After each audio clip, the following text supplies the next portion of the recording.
Hello everyone. Thank you all for watching the video and leaving meaningful comments. Wishing everyone good health and happiness. On a quiet road amidst the mountains, James drove his black pickup truck, slowly moving forward. Suddenly, he saw a man sprawled across the road. It was Mr. Pow, so drunk that he couldn't stand up on his own. James stopped the truck, got out, and walked toward Mr. Pow. He gently shook him and called out, "Sir, please get up so I can pass." Mr. Pow groggily opened his eyes, trying to sit up but failing. After some time helping him, James managed to get him to his feet and stagger off to the side of the road. At the same time, from a high hill, I was walking down to the village with the mother of a little girl. I carried a heavy bag of vegetables for her. On the way, I shared my sad story, being kicked out by my husband's family when I was no longer valuable in their eyes. The little girl's mother listened and nodded sympathetically. "Poor you. Life is so cruel." I forced a faint smile, feeling comforted by her empathy. When we reached the village, the afternoon sunlight had already faded. I bid farewell to the mother and her daughter to continue my journey in search of work. Watching their figures disappear into the distance, my heart was filled with an overwhelming sense of loneliness. Elsewhere in the village, James arrived at a large lumber mill near a stream. His truck was parked right in front of the mill's entrance. He stepped inside where workers were busy inspecting newly delivered timber. A manager approached him with a greeting and led him to check the quality of the wood. James carefully examined each large log neatly stacked and occasionally jotted down notes in his notebook. The atmosphere in the mill was bustling but carried the distinctive scent of resin and sawdust. James discussed plans with the staff about transporting this shipment to the city market.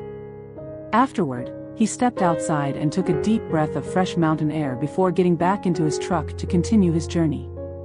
In the distance, the road leading from the hill down to the village remained silent under the fading evening light. I walked on with a faint hope of finding work to start anew.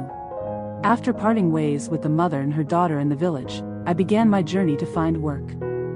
I walked along the village road, asking each household if they needed a worker. The sympathetic yet hesitant looks, followed by shakes of the head, weighed heavily on my heart. Life here was already difficult, and finding a job to make a living was even harder. Finally, I came across a small produce processing facility in the village, where I met a middle-aged woman busy sorting potatoes. Hesitantly, I asked, "Ma'am, do you need help?" "I can do any kind of work." She looked at me for a moment before nodding. "All right, if you don't mind hard work, come in and help me sort these vegetables." Overjoyed, I thanked her and immediately got to work. Inside the modest storage house, dim light from a single bulb hanging from the ceiling illuminated sacks of potatoes piled high. I sat down beside the heap of produce, carefully picking out the bad potatoes from the good ones. The task was simple but required patience and attention to detail. Sweat dotted my forehead, but I felt relieved to have finally found a place to work. As I focused on my task, the sound of a car engine stopping outside broke my concentration. Looking up, I saw James stepping out of his truck. He entered with his usual confident demeanor and began discussing production processes and vegetable quality with the facility owner. My heart tightened. Quickly lowering my head, I tried to avoid his gaze so he wouldn't recognize me. James walked around the facility, inspecting each stage of production. He picked up a large potato, examining it closely while continuing his conversation with the woman in charge. Quietly sitting in a corner, I kept working, hoping he wouldn't notice me. After completing his inspection, James left. I let out a sigh of relief but felt an indescribable emotion well up inside me. He had once helped me during my most difficult time, but now all I wanted was to avoid him and escape from painful memories. On his way back after the inspection, James drove past the place where my property had once been destroyed. He stopped his truck by the roadside and stood silently, taking in the desolate surroundings. He seemed lost in deep thought. His eyes carried a hint of sadness as he recalled memories of me from before. He wondered aloud to himself, "I wonder how she's doing now. Where did she go? Is she all right?" Meanwhile, back at the produce facility, I continued working quietly. Questions about my future swirled in my mind. How will my life change? Will I ever find peace? But no matter what lay ahead, I knew that I had to keep moving forward with strength on this challenging path ahead of me.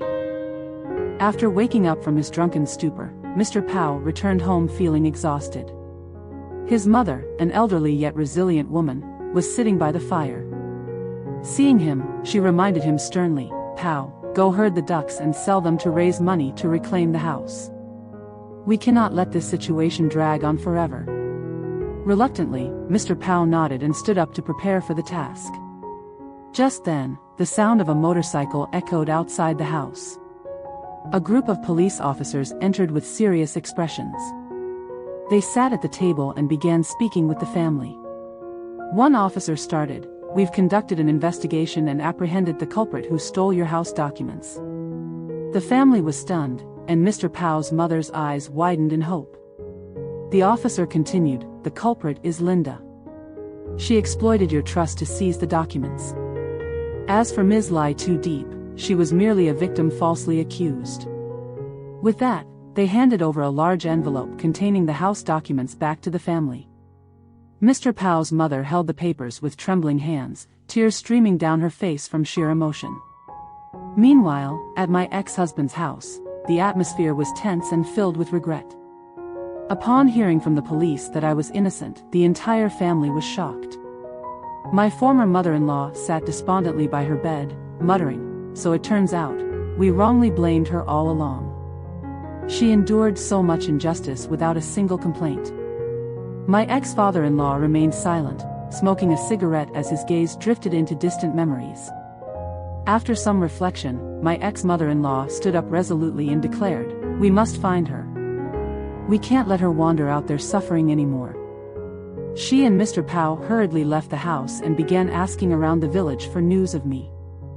They visited every home and questioned everyone they met, but no one knew where I was. On the dusty red road leading out of the village, my ex-mother-in-law walked with visible anxiety etched on her face. She reminisced about my time in their family, the days I cared for her during illnesses and the modest meals I worked hard to prepare for everyone. Now, thinking back on it all, she felt deep remorse for treating me poorly.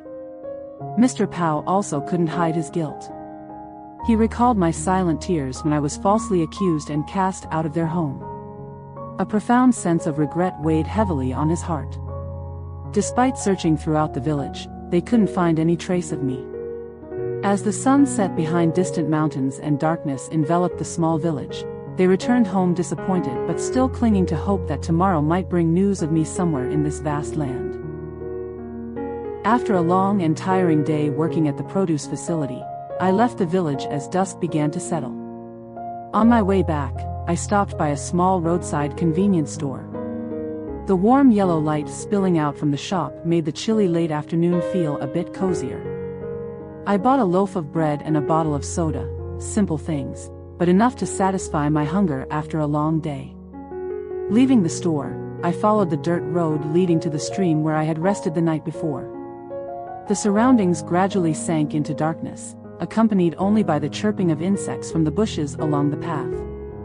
When I arrived, I set my belongings down and used a knife to chop some dry branches nearby to start a fire. Each strike of the blade echoed steadily, blending with the soft breeze rustling through the leaves. As the flames flickered to life, I sat beside the fire and opened my loaf of bread. The simple taste of bread, combined with the tranquility of the mountains and forests, brought a small sense of peace to my heart. I gazed into the dancing flames, their light seeming to chase away not just the physical darkness but also the shadows within me. Sitting by the fire, I began reflecting on my life, the painful and unjust days I had endured. Memories of my ex-husband's family surfaced in my mind, along with their harsh words and cold stares. But now, all of that was in the past.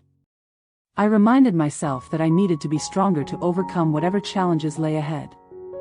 The fire gradually died down as the dry wood burned out. Darkness enveloped the surroundings once more, leaving only faint glimmers from the last embers. Pulling my scarf closer around me for warmth, I lay down by the stream, my eyes fixed on the star-filled sky above. In the stillness of the night, I felt both loneliness and a sense of freedom. Tonight, though there was no roof to shelter me or a soft bed to sleep on, my heart felt lighter. The fire had burned out, but it left within me a spark of hope that tomorrow would be a better day.